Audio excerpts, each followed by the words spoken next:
Abran sus Biblias, hermanos, por favor, en el Evangelio de Marcos. Hoy esta es la palabra que nos corresponde el día de hoy.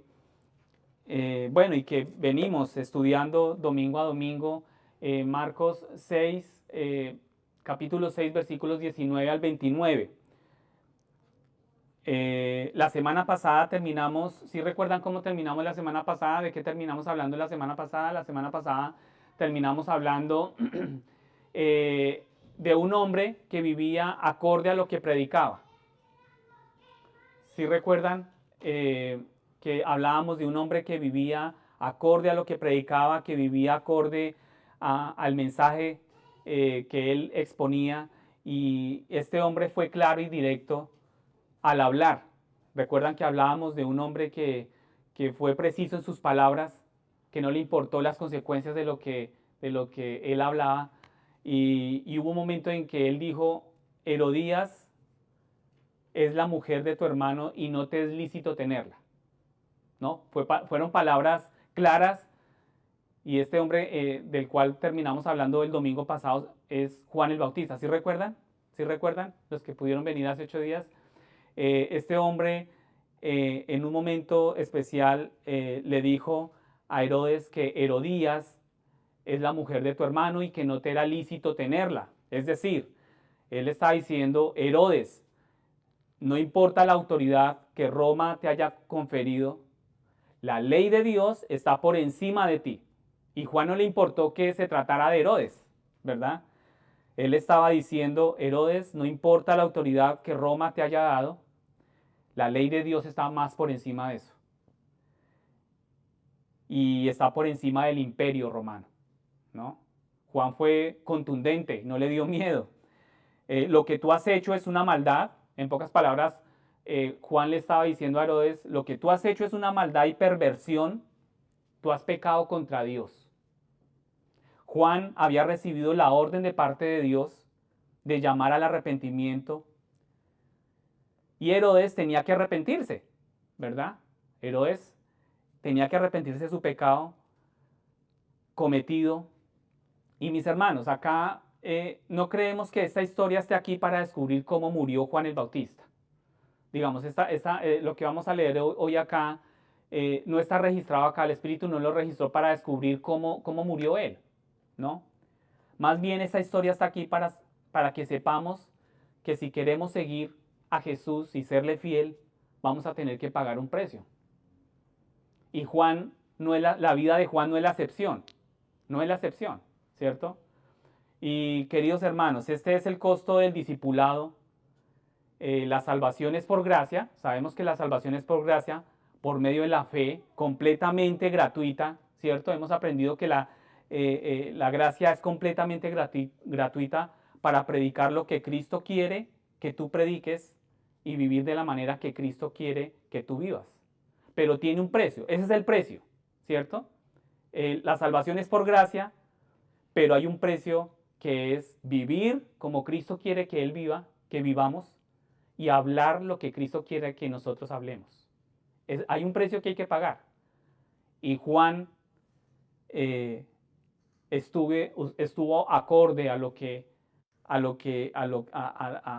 Dios, a lo que Cristo quería que él hablara, porque le habló contundentemente a Herodes, al tetrarca en ese momento de Roma, ¿cierto? Y esto será cada vez, para nosotros hermanos, esto será cada vez más difícil. Pagar un precio en el día a día, hoy en día en el mundo, va a ser un poco más difícil, porque vivimos en un mundo caído, ¿cierto? Un mundo que aborrece a Dios y abraza la maldad, ¿sí? Y para nosotros que profesamos ser cristianos, la pregunta es: ¿hasta qué punto estamos dispuestos a ser coherentes con nuestra profesión de fe? Y es una pregunta válida y al mismo tiempo una pregunta fuerte, ¿verdad? ¿Hasta qué punto estamos dispuestos a ser coherentes y pagar ese precio así como lo demostró Juan el Bautista en su momento? ¿Cierto? Que sin importarle las consecuencias, de hecho eso lo llevó hasta su muerte, y una muerte lo decapitaron, ¿no? ¿Hasta qué punto estamos dispuestos a ser coherentes con nuestra profesión de fe? Y la pregunta es hasta qué punto estamos dispuestos a pagar ese precio. ¿Sí? Juan el Bautista estuvo dispuesto a ganarse enemigos poderosos con tal de serle fiel a la encomienda que el Señor le había dado. Y Juan no le importó. Juan el Bautista estuvo dispuesto a ganarse esos enemigos, a ganárselos. Esa fue la encomienda que el Señor le dio y esto, hermanos, esto no es cristianismo radical. Esto es mero cristianismo. Es lo que se supone que cada creyente debe hacer por agradecimiento al Señor. ¿Cierto? Agradecimiento al Señor que nos salvó.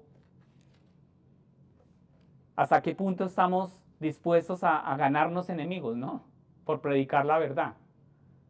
Y vuelvo y digo, esto no es cristianismo radical, es mero cristianismo. O sea, aquí no estamos hablando de ser un misionero en una parte peligrosa del mundo o ir a predicar a los musulmanes, que eso podríamos catalogarlo como un cristianismo bastante radical, ¿no? No, aquí no estamos hablando es de pagar un precio y que nuestras vidas muestren que seguimos a Cristo, que nos sometemos a su señorío en nuestro día a día. Amén.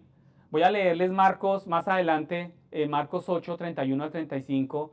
Jesús comenzó a enseñarles y decía estas palabras. Jesús comenzó a enseñarles que el Hijo del Hombre debía padecer muchas cosas y ser rechazado por los ancianos, los principales sacerdotes y los escribas, y ser muerto. O sea, el mismo Señor empezó como a mostrar lo que iba a suceder, ¿cierto? Y después de 3 días resucitar. Y les decía estas palabras claramente. Entonces Pedro lo llevó aparte y comenzó a reprender a Jesús. O sea, Pedro no entendía lo que Jesús estaba hablando. ¿Cómo así que usted va a pasar por todo eso? No entiendo, ¿no? Entonces dice la palabra, pero él volviéndose y mirando a sus discípulos, reprendió a Pedro y le dijo, quítate delante de mí, Satanás, porque no tienes en mente las cosas de Dios, sino las de los hombres. Llamando a Jesús a la multitud y a sus discípulos les dijo, si alguien quiere venir conmigo, niéguese a sí mismo. Aquí está el precio que estamos hablando al comienzo, ¿no? El precio que también pagó Juan, aquí Cristo también lo está predicando. El que me quiera seguir, el que quiera venir conmigo, tiene que negarse a sí mismo. O sea, tiene que pagar un precio. Tome su cruz y sígame. Porque el que quiere salvar su vida, ¿qué va a pasar? La perderá. Pero el que pierda su vida por causa de mí, dijo Cristo, y del Evangelio, Él la salvará. ¿Cierto? El mismo Señor expuso su vida por nosotros y pagó un precio.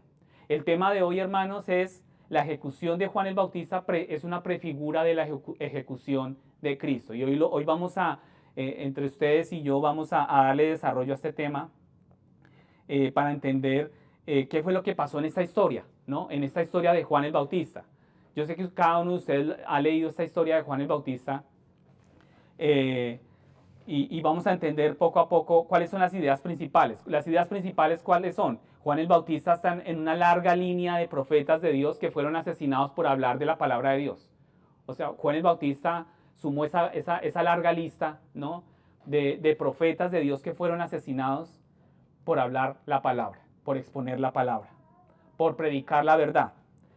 Y otra idea principal que vemos acá es la ternura y el cuidado de los discípulos de Juan al tomar y enterrar el cuerpo. Más adelante vamos a ver cómo los discípulos mostraron de qué estaban hechos y fueron también de una manera osada y valiente y tomaron el cuerpo de Juan ya cuando después de decapitado, tomaron el cuerpo sin importarles las consecuencias también, tomaron el cuerpo y fueron a enterrar el cuerpo de Juan. Y es muy similar a la de los discípulos de Jesús al enterrar el cuerpo de Jesús. Cuando el mundo comete atrocidades, los cristianos se entristecen profundamente y responden con acciones de amor, ¿no? Y esa es una idea principal que vamos a ver el día de hoy. Y aunque Herodes había arrestado a Juan, eso lo leímos, lo estudiábamos hace 8 días, y lo había puesto en prisión por hablar sobre la inmoralidad y el matrimonio ilegal de Herodes. Herodes sabía que Juan era un hombre justo. Herodes sabía que Juan era un hombre justo y estaba tratando de protegerlo. ¿Sí? Entonces vamos a darle desarrollo. Espero que vayan conmigo, hermanos, que estén concentrados conmigo y estén acá en esta historia para que el Señor coloque en cada uno de nuestros corazones lo que Él quiera con esta palabra. Versículo 19. Versículo 19 podemos ver que Herodías, por su parte, le guardaba rencor y quería matarlo. ¿Sí? Estaban hablando aquí de Juan, pero no pudo, pues Herodes temía a Juan y lo protegía, sabiendo que era un hombre justo y santo. ¿Sí? Aquí se nos dice que la esposa ilegítima de Herodes es Herodías, se llama Herodías. ¿Sí? Estaba furiosa con Juan y le guardaba rencor. Le guardaba rencor. En su corazón había albergado un rencor que estaba dispuesto a todo, ¿no? Y esta mujer, ella quería matar a Juan, pero su plan se vio frustrado porque Herodes temía y respetaba a Juan. Aunque lo tenía encarcelado, lo tenía como protegido allá, ¿no? O sea, esa decisión de encarcelarlo de una u otra manera, Herodes como que la usó para como protegerlo allá en ese lugar, porque temía a Juan y respetaba a Juan. ¿Sí? Él se admiraba por la forma en que Juan enseñaba la palabra de Dios. Ella quería matar a Juan, pero su plan se vio frustrado porque Herodes temía a Juan. Herodes reconoció que Juan era un hombre santo y justo y por eso lo protegió. Herodes reconocía eso en Juan. ¿Sí? Cuando Juan predicaba el Evangelio, no era cualquier predicación, hermanos. Realmente Herodes podía ver reflejado en Juan un hombre santo y justo. No solamente por lo que predicaba, sino por la manera que vivía Juan. ¿Sí? Que eso es un punto importante a tener en cuenta el día de hoy. Para muchos cristianos hoy en día, ¿no? Porque hoy en día muchos cristianos que confiesan o expresan su confesión de fe más bien, de ser cristianos, pero no hay una coherencia como viven, ¿no? Viven de una manera desenfrenada como el mundo vive, sino que se llaman ser cristianos. Entonces no hay una coherencia. Juan mostraba una coherencia y por eso Herodes lo catalogaba como un hombre santo y justo. Bien. Entonces, por la historia sabemos que Herodes era un hombre muy malvado. Hace 8 días hablábamos un poco la codicia que tenía Herodes con el solo hecho de llamarse rey. Él no era rey, a él no se le dio el título de rey, pero él quería buscar ese título. Había una codicia grande en él y perseguía ese título de rey. Él era tetrarca, más no rey. Pero había una codicia en él. La semana pasada leíamos que Herodes hizo arrestar a Juan y lo puso en prisión porque Juan estaba denunciando el pecado de Herodes. En particular, Juan estaba hablando en contra del adulterio de Herodes. Específicamente, él estaba hablando del adulterio de Herodes y de su matrimonio ilegal con la esposa de su hermano. ¿No? O sea, una historia bastante fuerte, ¿no? Y cruda. Y Juan estaba denunciando su matrimonio ilegal con la esposa de su hermano, se llamaba, la esposa de su hermano que se llamaba Herodías. Entonces, parece extraño que Herodes esté protegiendo a Juan, ¿no es así? Es extraño que Herodes lo esté protegiendo. Herodes parece querer silenciar a Juan, pero él no quiere que Juan muera. ¿Ustedes por qué creen que él no quiere que Juan muera? O sea, lo tenía ya guardado en prisión, pero pues como que Herodes no quería que muriera. ¿Por qué creen ustedes que no pasaba eso? Recuerden, hermanos, que como mencionamos la semana pasada, nos enteramos de que Herodes tenía mala conciencia por el asesinato de Juan, ¿no? A Herodes lo perseguía su conciencia por ese asesinato de Juan. Entonces, hay dos cosas que debemos entender acá. Primero, toda persona tiene conciencia y este tema lo hablábamos un poco hace 8 días. En Romanos 2, capítulo 2, versículos 14 al 15 dice, cuando los que por naturaleza no tienen la ley hacen lo que la ley exige, son la ley para sí mismos. Entonces demuestran que la obra de la ley está escrita en sus corazones. Esto demuestra que cuando los que por naturaleza no tienen la ley, ¿cierto? O sea, los que no conocen de Cristo y demás, no tienen la ley, hacen lo que la ley exige. y esto demuestra que la obra de la ley está escrita en sus corazones de todo ser humano, ¿no? Sus conciencias lo confirman, sus pensamientos contrapuestos los acusan o los excusan.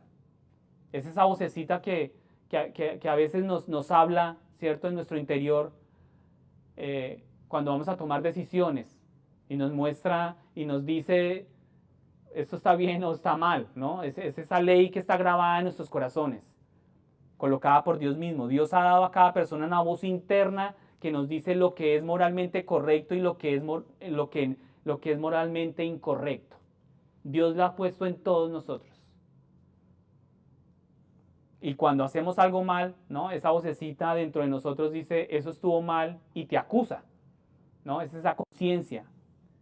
Herodes es un hombre malvado, pero parece que todavía tiene cierto sentido de lo que está bien y lo que está mal. Él sabía, ¿no? O sea, esa vocecita lo acusaba, ¿no? De lo que estaba sucediendo y de lo que estaba cometiendo él. Herodes sabe que hay una gran diferencia entre arrestar a alguien y matar a alguien. Entonces había esa conciencia de no querer matar, ¿no? De no llegar hasta la muerte de Juan, sino solamente arrestarlo, porque sabía que Juan era un hombre justo y santo. Estaba la conciencia de él ahí. Y segundo, algunas personas intentan tranquilizar su conciencia haciendo cosas buenas, ¿no? Entonces la conciencia de un pecador, cuando pecamos, ¿no? Es curioso, ¿no? Sabemos que hemos hecho algo mal y por eso tratamos de compensarlo haciendo algo bueno. Pecamos, pero automáticamente nosotros lo compensamos, ¿no? Quizás de pronto leamos más la Biblia después de lo que cometimos, como para aquietar, ¿no? Aquietar un poco esa acusación dentro de nosotros y cosas por el estilo. Entonces Herodes tal vez sabía que estaba mal arrestar a Juan, así que Herodes quería compensarlo protegiéndolo, ¿sí? Entonces nosotros mismos sabemos hacer cosas así y nos suele suceder diariamente. Diariamente vivimos con eso. A los ojos de Dios no podemos compensar nuestros pecados haciendo el bien, pero a los seres humanos, al ojo del ser humano les gusta la idea de hacer una balanza, ¿no? De hacer una balanza. Es decir, yo he hecho algunas cosas malas, ahora haré estas otras cosas buenas, entonces yo equilibro esa balanza, ¿no? Y el ser humano tiende mucho a hacer eso, por sus obras, ¿no? Entonces sé que pequé acá, sé que me aparté de Dios haciendo esto que nadie vio, que nadie conoció, ¿sí? Que lo tengo oculto y que creo que yo me convenzo que solamente lo sé yo y de hecho ni siquiera meto a Dios ahí, no, es algo que yo cometí y nadie lo sabe. Y resulta que empiezo a hacer cosas buenas para equilibrar esa balanza. Pero con el Señor no funcionan las cosas así.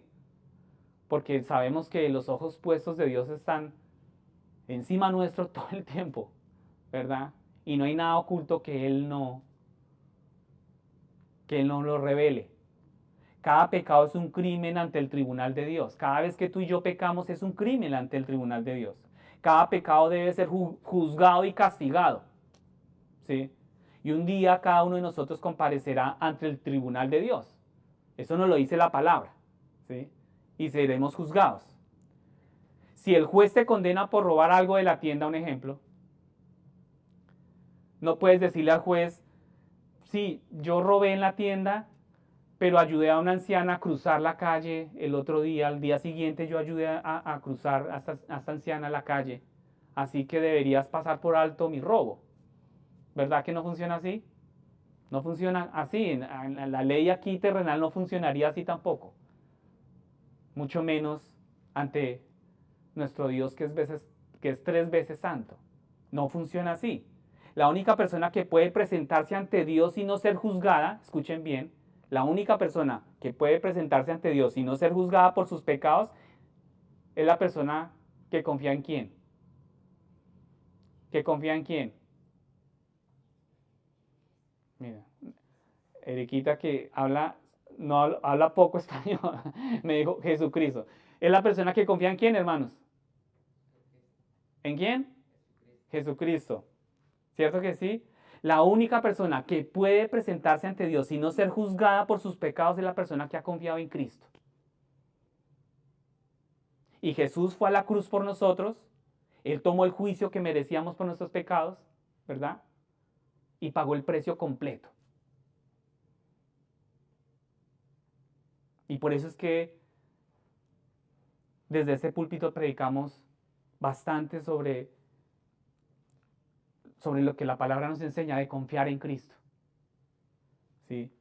Él pagó el precio completo y es solo a través de la fe en Cristo que nos salvamos del juicio y del castigo de Dios por nuestros pecados. Ahora bien, cuando se trata de la cuestión de la conciencia humana, hay un punto importante que toca abordarlo y que toca también tenerlo claro. La conciencia humana no es una guía confiable, ¿cierto? Cuando no se está anclada a la verdad. Es decir, la conciencia humana, cuando mi conciencia no está aferrada a la verdad, a las escrituras, ¿cierto? Cuando no está anclada a Cristo, es poco confiable.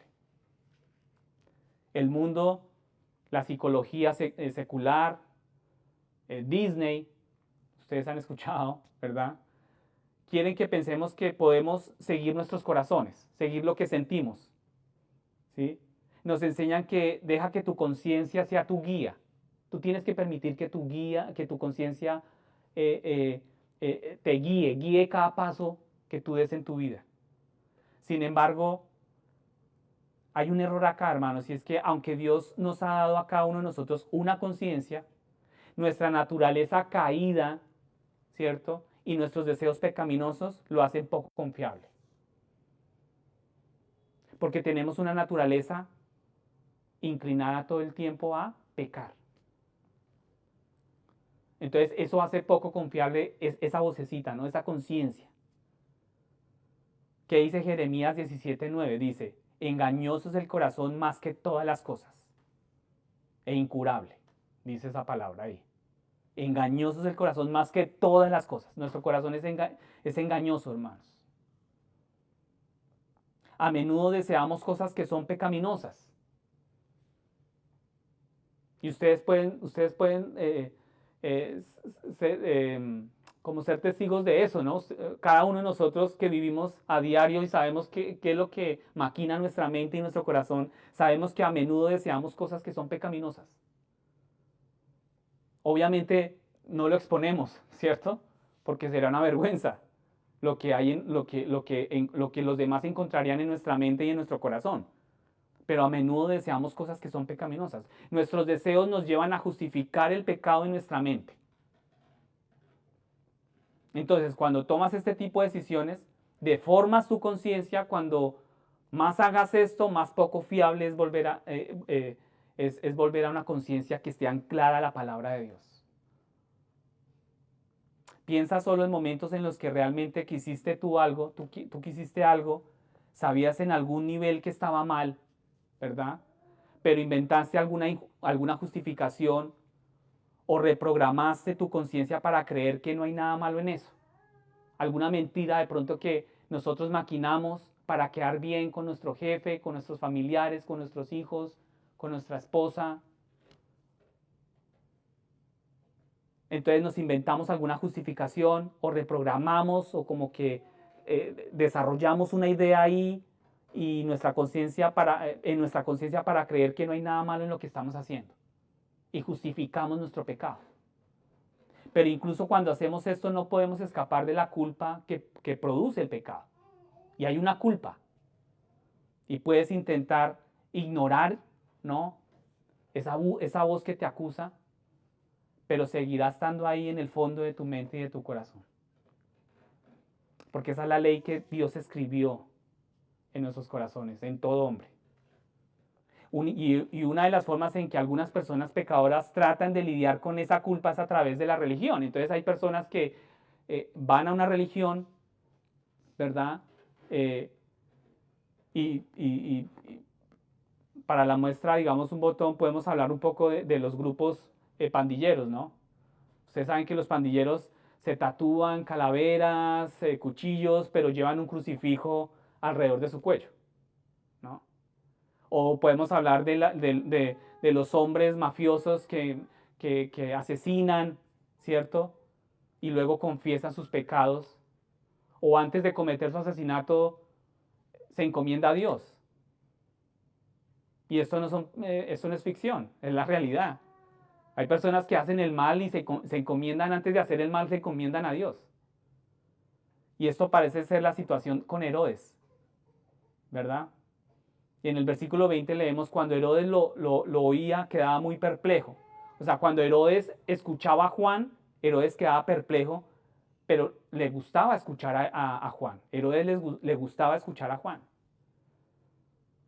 Y entendemos en 1 Corintios 2:14, Dios nos habla de que el hombre natural no puede entender las cosas de Dios porque se disciernen por el Espíritu. Herodes es un hombre natural, entonces no entiende las cosas de las que habla Juan, pero a Herodes todavía le gusta escuchar a Juan. Entonces incluso las personas malvadas pueden estar fascinadas por la palabra de Dios y aún así no entenderlas. Pasen conmigo al versículo 21.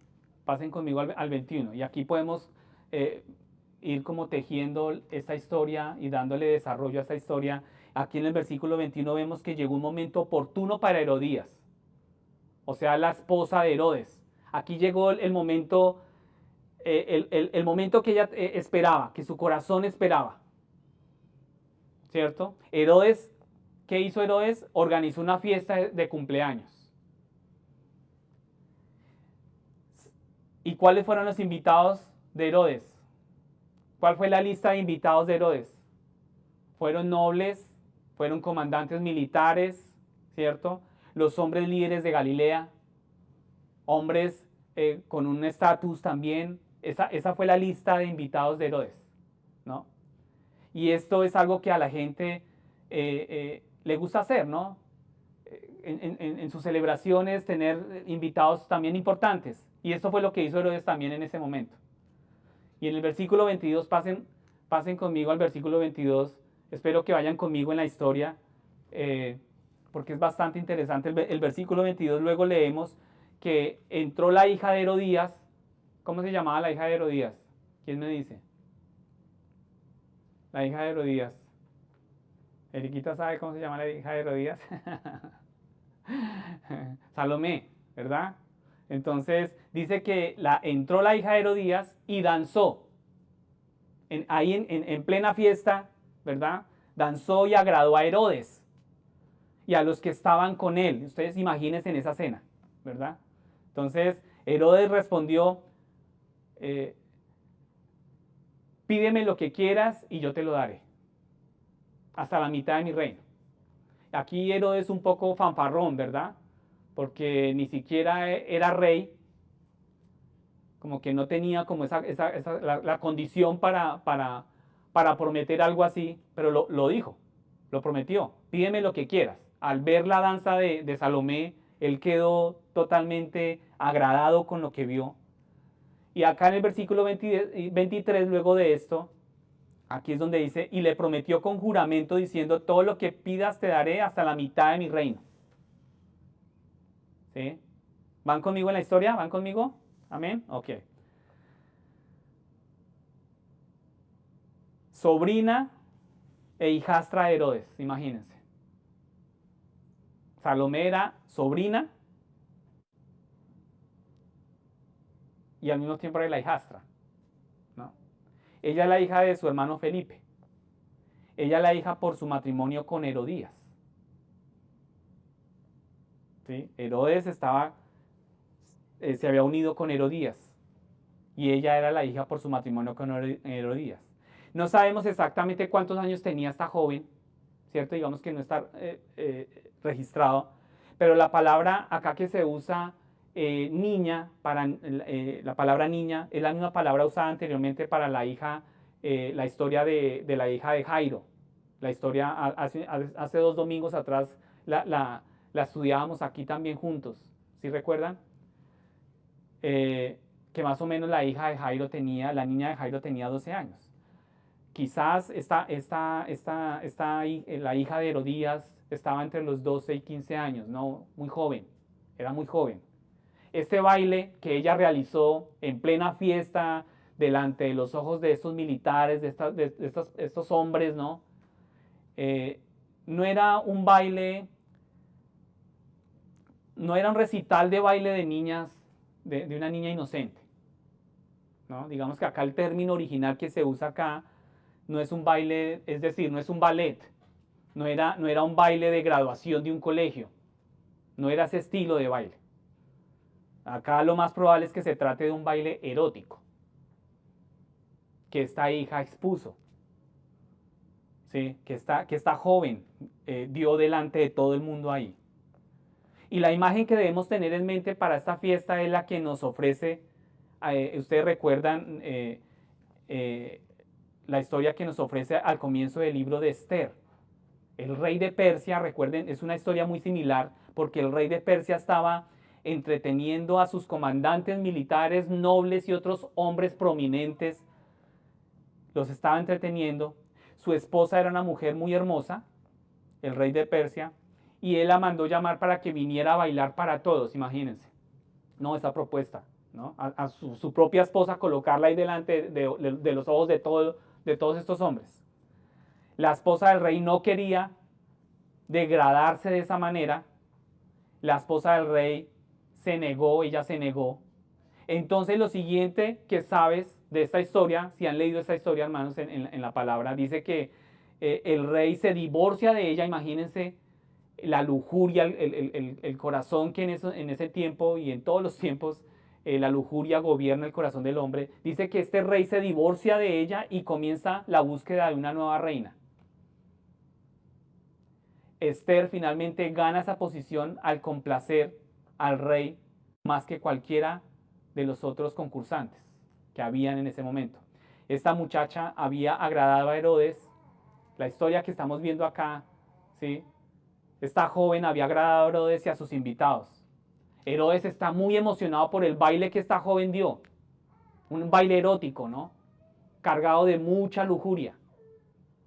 Entonces Herodes está muy emocionado y es aquí cuando Herodes le dice a la muchacha, te haré todo lo que quieras. En esa misma emoción de Herodes, ¿no? Le dice, solo dímelo, hasta la mitad de mi reino será tuyo.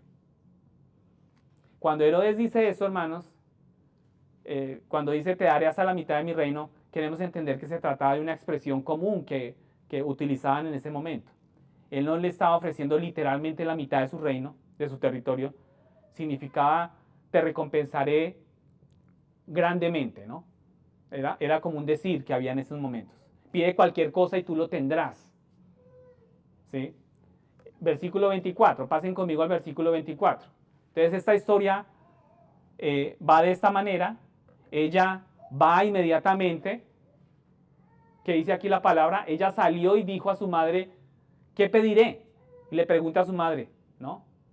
Y aquí vemos que su madre ha estado en segundo plano moviendo los hilos todo el tiempo, ¿no? Como marionetas. ¿Se ha visto las marionetas? Esta mujer Herodías estaba moviendo los hilos de su esposo, de su hija, y era una manipulación impresionante la que tenía esta mujer, y estaba moviendo los hilos todo el tiempo. La madre está usando a su hija como una marioneta, ¿sí? Y la intriga y oscuridad de su corazón de esta mujer es increíble, hermanos. Podemos ver cómo la oscuridad y la obsesión de Herodías en su corazón llegó hasta los límites de usar hasta su propia hija, ¿no? Entonces la niña dice, madre, ¿qué debo pedir? ¿Qué debo pedir? La madre le dice, no, este no es el momento de que tú pidas para ti. Vas a pedir la cabeza de Juan. Imagínense, ¿no? Fuerte, ¿verdad? La cabeza de Juan el Bautista. La madre le dice, yo quiero la cabeza de Juan. Le llegó el momento oportuno, le llegó la oportunidad precisa a Herodías, esta mujer, ¿no? Y vemos en el versículo 25, pasen conmigo al versículo 25, entonces ella inmediatamente fue corriendo, aquí otra vez la palabra, llega otra vez esta palabra, ahí está subrayada en la pantalla también, hermanos, en el versículo 25 dice, enseguida, hay otras versiones que dice inmediatamente, ¿no? observemos cuán rápido se está desarrollando esta historia, ¿no? Porque la actuación de tanto de Salomé como de Herodías fueron inmediatamente, ¿no? Fueron rápidas. No pensaron dos veces lo que ya habían maquinado en su corazón. Entonces, ella inmediatamente fue corriendo al rey y dijo, dame de inmediato la cabeza de Juan, el Bautista, en un plato. O sea, no contentos como que, pues bueno, con que yo sepa que le cortó la cabeza a Juan, ya. No, aparte que pidió la cabeza de Juan, pidió que se la trajeran ¿en qué? En una bandeja o en un plato. Macabra, ¿no? La historia. Pero así sucedió, así está registrado en la palabra. Queremos observar cuán rápido se está desarrollando esto. Y esta palabra inmediatamente o enseguida, como está aquí subrayada en la pantalla, se utiliza dos veces. Dos veces. Inmediatamente se ha utilizado dos veces. Inmediatamente la muchacha regresó a Herodes y su exigencia es dame inmediatamente la cabeza de Juan el Bautista en una bandeja. La palabra enseguida, hermanos, a pesar de su juventud, la juventud de esta joven, una joven que estaba dañada por el ambiente en que había crecido, dañada tristemente por la influencia de su propia mamá, ¿no? Y hermanos, es increíble cómo la influencia puede ser tan marcada, la influencia que podemos tener en nuestros hijos, ¿cierto? Para bien o para mal. Nuestros hijos nos están mirando y están copiando nuestro estilo de vida todo el tiempo. ¿Tú quieres que tus hijos amen la obra de Dios y amen la iglesia? ¿Tú quieres que tus hijos tomen en serio lo que sucede aquí en este lugar? ¿Tú quieres que tus hijos amen el avance del reino, se interesen por el avance del reino, la predicación del evangelio? ¿Es lo más importante para nosotros como padres? Es la pregunta. Sería la pregunta. ¿Para nosotros como padres es lo más importante también? Porque recordemos que nuestros hijos nos observan las 24 horas de los 7 días, ¿cierto? De la semana. Salomé era una copia en miniatura, ¿no? De la perversidad de Herodías, su madre. Esta joven no lo pensó dos veces en la petición macabra que su mamá le pidió. No lo pensó dos veces. Dicen que la palabra registra ahí que inmediatamente salió y pidió, ¿no? Recordemos lo que dice Proverbios 6. Hay dos de las cosas que el Señor odia son manos que derraman sangre inocente y pies que se precipitan al pecado. Y es lo que vemos acá, en estas mujeres. Y en este hombre también. Y que esto sirva de lección, muchas veces es necesario reducir esa velocidad hacia la maldad, ¿no? Y solo en Cristo hay esperanza. Nuestros corazones, el corazón del hombre, galopa rápidamente hacia el pecado. Así como el corazón de Herodes, el corazón de Herodías, de Salomé, estaban galopando velozmente hacia la maldad, hacia la codicia, hacia la lujuria. Pero nosotros tenemos esperanza en Cristo, hermanos, para detener esa velocidad. Versículo 26. Pasen conmigo al versículo 26. ¿Sí van conmigo en la historia? Amén. Dice acá que a continuación leemos que cuando Herodes oyó esto, se angustió. ¿Qué dice la palabra? Se angustió profundamente. Otras versiones dicen que se puso muy triste. ¿Sí? Se puso muy triste. Pero a causa de sus juramentos de los invitados que él realizó delante de todos los invitados, no la rechazó esa petición de esta mujer, de esta joven. Y hay dos cosas que queremos destacar aquí sobre por qué Herodes hizo esto. Él se sintió quizás presionado por su juramento, el voto que hizo. Y segundo, hubo una presión también por sus invitados. Recordemos la lista de invitados que tenía.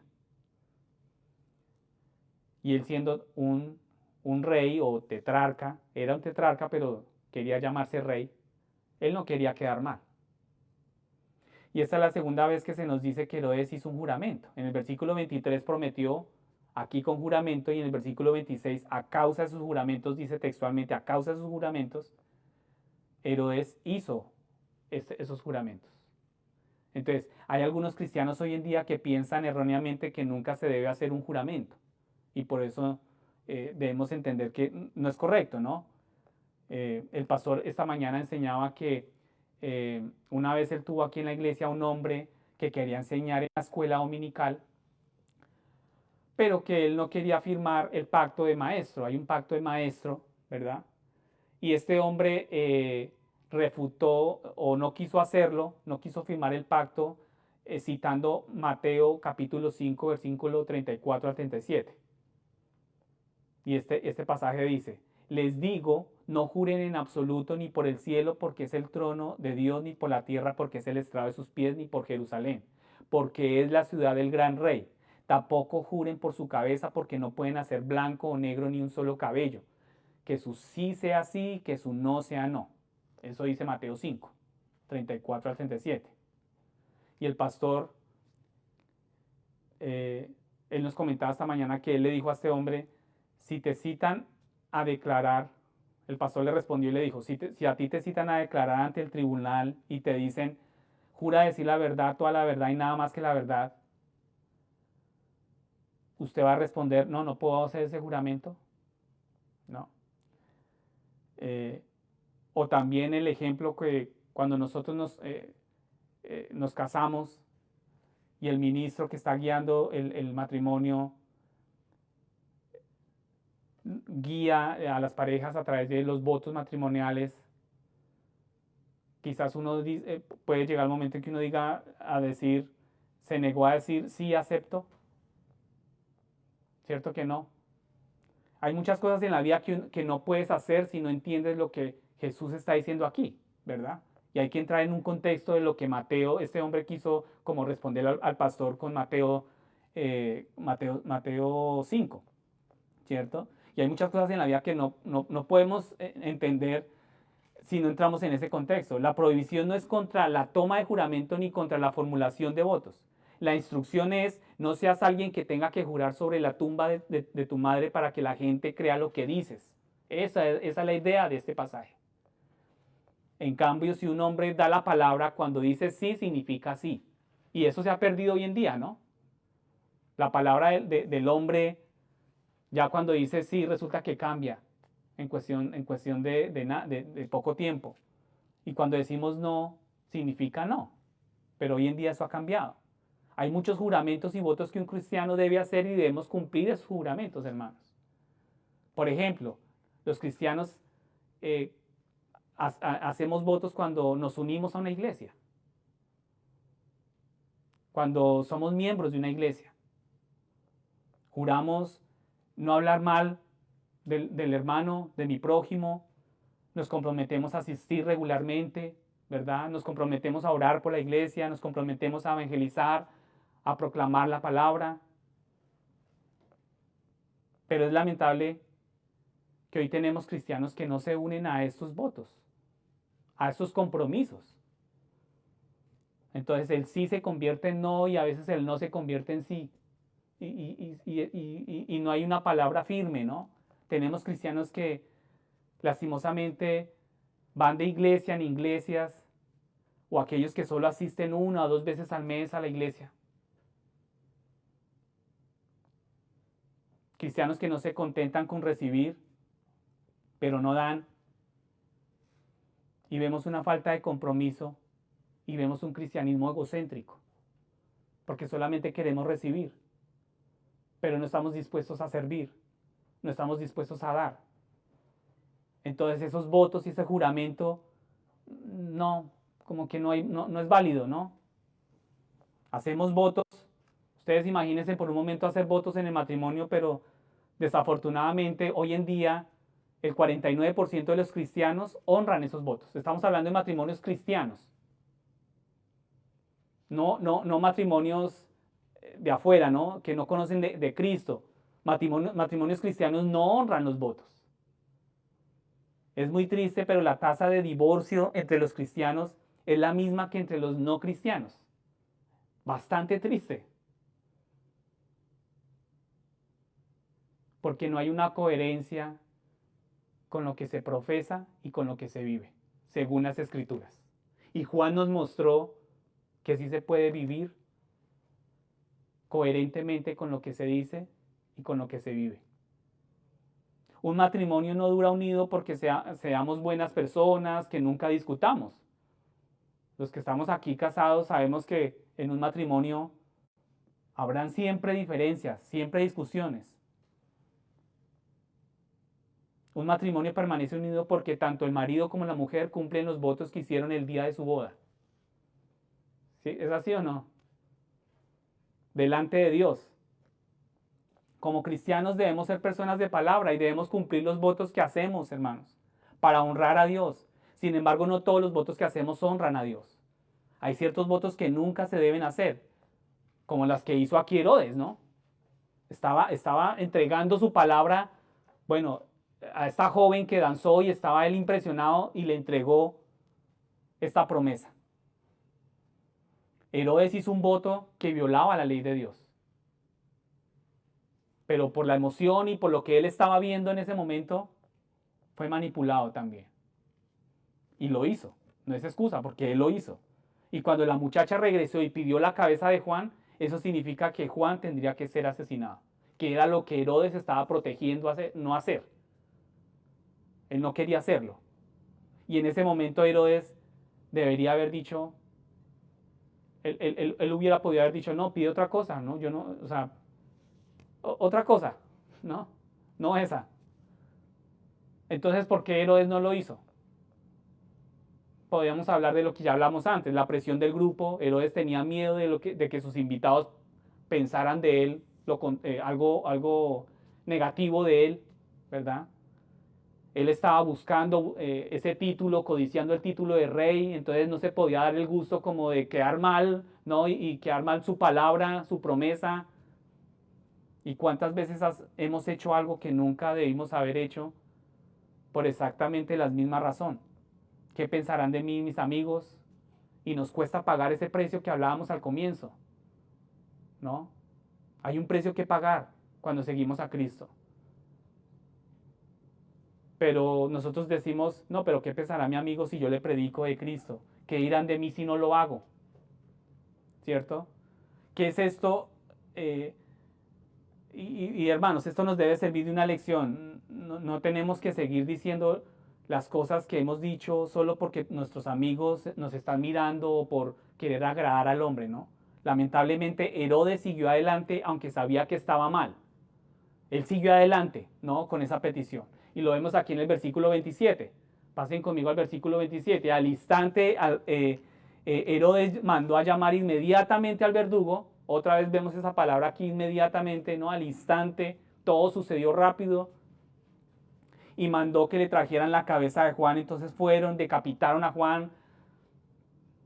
Tratemos, ¿no? De tener esa ilustración allí. Y en el versículo 28, pueden ver que en el versículo 28 dice, entonces dio la cabeza de Juan, le trajeron la cabeza de Juan a la madre y a su hija en una bandeja. No puede haber nada más horripilante que esta escena, ¿no? Todo el relato es enfermizo, es repugnante, ¿cierto? Ustedes imagínense de la fiesta al baile erótico de la hija y de ahí pasaron a la exhibición de la cabeza de un hombre en una bandeja. ¿Cierto? O sea, yo creo que no existe una fiesta más caótica como esta, ¿no? Y podríamos preguntarnos por qué esto está aquí, ¿no? ¿Por qué está registrado esto acá, ¿no? ¿Por qué Marcos nos habla de esto, de este suceso tan fuerte, ¿no? Ahora, recordemos que no es nada nuevo. Juan estaba en una larga lista de profetas de Israel que fueron condenados a muerte por los líderes de las naciones. Y eso lo podemos ver en Hechos 7:52. Dice que mientras Esteban era apedreado hasta la muerte, él pregunta, ¿hubo alguna vez un profeta al que vuestros padres no mataron? Refiriéndose, ¿verdad? Refiriéndose a esta escena, a esta historia, a este desenlace de Juan el Bautista. Y segundo, debemos entender que esto alude a lo que le sucederá a Cristo. Esto es una prefigura, ¿no?, de lo que le va a suceder más adelante a Cristo. Y como mencionamos la semana pasada, la brutal ejecución de Juan prefigura lo que le espera más adelante a Cristo. Jesús soportó muchas aflicciones en el camino a la cruz, fue burlado, vencido, escupido, clavado, burlado. Jesús era un hombre justo que fue condenado a muerte injustamente. Pero a diferencia de Juan, Jesús no era una víctima indefensa. Jesús es el Hijo de Dios. Él vino con el propósito expreso de dar su vida por nosotros. Y Jesús fue voluntariamente a la cruz. Fue su elección, hermanos. Allí Él pagó, Jesús en la cruz pagó el precio, no solo por el tipo de pecados grotescos sobre los que leemos aquí en esta historia, sino que Jesús pagó por todos nuestros pecados, grandes y pequeños, los tuyos, los míos. Y por último vemos aquí el cuidado y la ternura con que los discípulos, y también la osadía, ¿no?, la valentía. Aquí vemos cómo los discípulos de Juan, el cuidado con que ellos, los discípulos de Juan nos muestran, ¿no?, la valentía, porque en el versículo 29, pasen al versículo 29, dice que vinieron, tomaron con ternura, oyeron esto, dice, cuando sus discípulos oyeron esto, fueron y se llevaron el cuerpo y le dieron sepultura, lo pusieron en el sepulcro. Esta historia tan desagradable termina con un gesto histórico, heroico. Esta historia desagradable termina con un gesto heroico. Hoy muchos llamarían este gesto una acción imprudente, ¿no? Porque en medio de lo que se está viviendo en esta fiesta, ante militares, ante la codicia y el poder de Herodes, de Herodías, ¿no?, la maldad de los corazones de estas personas, los discípulos tuvieron la valentía de ir. Esos hombres probaron ser dignos discípulos de su maestro, ¿no? Ellos aprendieron de Juan que hay que hacer lo que hay que hacer lo que haya que hacer sin importar las consecuencias. Y lo mismo hicieron los seguidores de Jesús. Recuerden que los seguidores de Jesús, Nicodemo y José de Arimatea, después de que Jesús fue condenado a muerte en la cruz y su muerte fue verificada a través de su costado, ¿no?, con la lanza, si recuerdan, y la sangre y el agua corrieron por separado, Nicodemo y José de Arimatea pidieron el cuerpo de Jesús. Se llevaron el cuerpo de Jesús, lo envolvieron cuidadosamente con vendas, lo embalsamaron con aloes, con mirra, ¿no? Con esa ternura depositaron su cuerpo en un sepulcro de piedra y rodó la piedra sobre la entrada.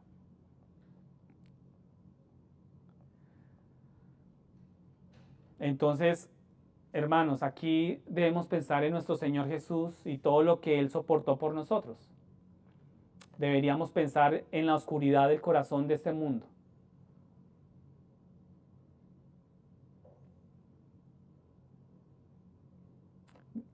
Debemos pensar en la oscuridad del corazón de este mundo y en la bondad amorosa de los seguidores que tiene que haber de Jesús, en los seguidores de Jesús. Y debemos pensar en la forma brutal, ¿no?, como nuestros propios pecados actúan. Pero también debemos meditar en la bondad amorosa de Dios al enviar a su Hijo por nosotros. Este fue el destino, hermanos, del hombre escogido por Dios para ser el precursor de su Hijo, nuestro Señor Jesucristo. Este fue el final y el desenlace de Juan el Bautista, ¿no? Así terminó Juan el Bautista. Este fue el destino del hombre escogido por Dios. decapitado por la intriga de una mujer ambiciosa, perversa, que supo sacarle partido a la debilidad, a la lujuria, al orgullo de Herodes, su marido. Y a lo largo de esta historia, hermanos, nos deja ver que el verdadero poder no estaba en esa reunión, en esa fiesta. El verdadero poder no estaba en la celebración de este banquete que realizó Herodes. El verdadero poder estaba en una celda solitaria con este grupo de hombres que habían aprendido a temerle a Dios. Y porque le temían a Dios, no le temían a nadie más. Ahí estaba el verdadero poder, hermanos. El verdadero poder estaba en estos hombres que no pensaron en las consecuencias, sea cual sean las consecuencias, no temían a las consecuencias. Lo que vemos, hermanos, aquí son las vidas de Herodes, Herodías y la propia Salomé, que se iban hundiendo cada vez más y más en un abismo de pecados que destruyeron sus vidas y que los convirtió a ellos mismos en instrumentos de destrucción. Lo que vemos aquí, hermanos, es eso. Lo que vemos aquí son las vidas de Herodes, Herodías y su propia hija Salomé, que se iban hundiendo cada vez que actuaban, cada vez que maquinaban, ¿no? Ellos se hundían cada vez que, cada vez que tomaban decisiones perversas, ellos se hundían en un abismo de pecados que destruyó sus vidas y que los convirtió a ellos mismos en instrumentos para destruir a otros. Y eso representa el pecado, hermanos. El pecado siempre es destructivo, siempre oscurece el entendimiento. Eso hace el pecado. De esa manera se mueve el pecado. Siempre es peligroso. Y el pecado no es un juego. Aunque muchos cristianos jueguen con el pecado, siendo cristianos. El mayor peligro del cristiano es creerse fuerte. El mayor peligro del creyente es creerse fuerte. Recordemos que antes del quebrantamiento es la soberbia y antes de la caída es la altivez de espíritu. Nadie, hermanos, nadie está exento de tropezar. Hasta el último suspiro que demos aquí en la tierra, vamos a lidiar con tentaciones. Entonces, para triunfar sobre la tentación, se necesita tener mucha humildad. ¿Mucha qué, hermanos? ¿Mucha qué? Mucha humildad. Gracias, Francisco. Mucha humildad. Para triunfar sobre la tentación se necesita tener mucha humildad. Mucha, hermanos. Tenemos que reconocer que nosotros podemos caer en cualquier momento. Si no te fortaleces en la gracia que es en Cristo Jesús,